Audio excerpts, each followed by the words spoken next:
Welcome back. I am excited to be here reading another story together. Let's find out which one we're reading today. Pooh, the Grand and Wonderful Day.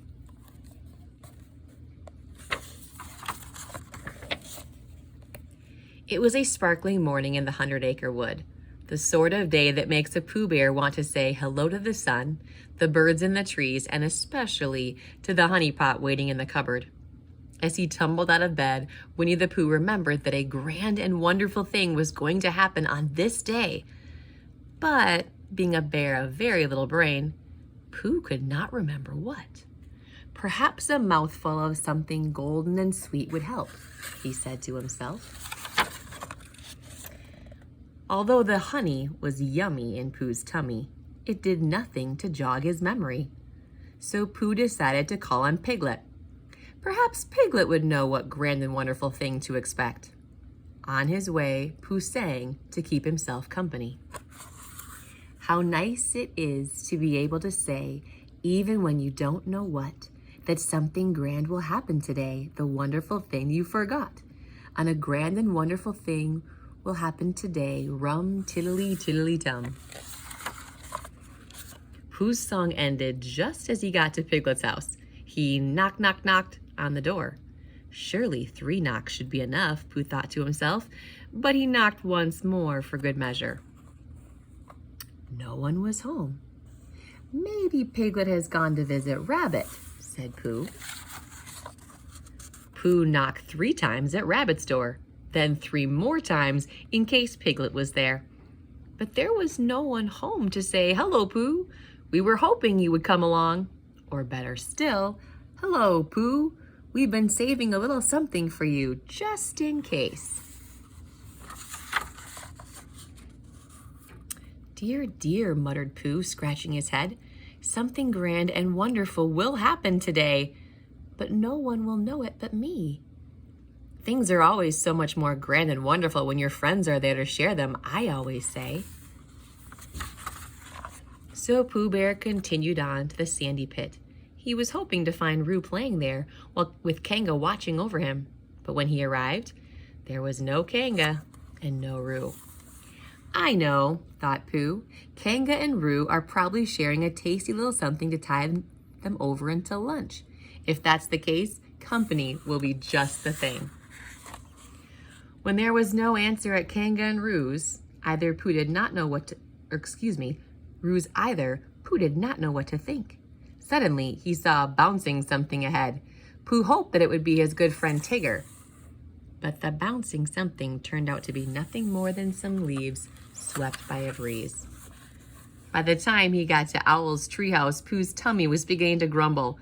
"Please, oh please let Owl be home," chanted Pooh, as he knocked on the door and rang the bell at the same time.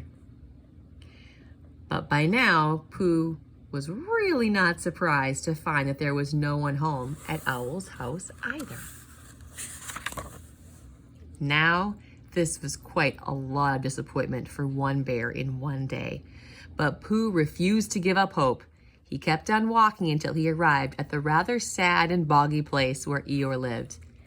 "Eeyore," called Pooh. "Oh, Eeyore, where are you?" But the little donkey did not answer. "Bother," cried Pooh. "What if instead of something grand and wonderful, something entirely different is about to happen today? Something sad and gloomy, for instance. What if everyone knows it but me? I'd better go to Christopher Robin's house at once. He'll know what to do." Pooh hurried through the 100-acre wood, up steep slopes and over a rocky stream. Thoughts of blustery days and a honey raid by heffalumps and woozles filled his head. Uh-oh, his imagination is going in a negative direction.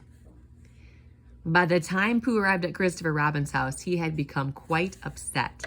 Too upset to notice the colorful banner and balloons all about the yard. "Christopher Robin, a sad and gloomy thing is about to happen," Pooh sputtered. "I hope it hasn't happened already." Just as Pooh was relating his worries to Christopher Robin, Piglet and Rabbit and all the rest popped up to shout, "Happy birthday, Pooh!" "Silly old bear," said Christopher Robin gently. "Did you forget what day it is?" "I suppose I did," said Pooh, "but I just remembered that no bear ever had such grand and wonderful friends." Of course, the honey cake with Pooh's name on it turned out to be rather grand and wonderful too. Now, aside from being a really sweet story, this gives us a great gold nugget. The gold nugget being what I focus on matters. When Pooh was focused on it being a grand and wonderful day, which it was because it was his birthday, his attitude was up and positive, and he just kept going along with a good attitude. When he finally couldn't find his friends and he started questioning maybe it was going to be a sad and gloomy day, his focus changed to things that actually weren't going wrong, like heffalumps and woozles stealing his honey. That wasn't happening, but he began to focus on it, so his attitude went south. That's why what we focus on really matters. If you are feeling sad and gloomy, take a second and think, what am I thinking about? If you are focused on sad and gloomy things, you know how to change that? Ask yourself, what are at least 3 things I can be thankful for that have happened in the last 48 hours? 48 hours being 2 days. If you spend some time, I am very confident you will be able to come up with those positive things. And then if you focus back on those positive things, even if there are a couple sad and gloomy things going on, if you choose to focus on what you're thankful for, your attitude will go up, and it will be like things are grand and wonderful again, because our attitude follows our thoughts and our focus. So can you put your hand over your heart and say it with me? What I focus on matters. So let's focus on things that are positive and good, right, and true. And then our attitudes stay much better, because grateful people tend to be happy people. And that actually feels really good. Thanks for joining me here today for this book by Winnie the Pooh, or with Winnie the Pooh. If you've never subscribed, please subscribe to this channel. If you want to be alerted, make sure you click the red bell icon so that you can know exactly when a new story is ready for you to listen to. If you have some friends or family that you know would like to be read to as well, go ahead and tell them about this. And then we can all read stories together. Thanks so much for joining me here. I will see you back here tomorrow for another story.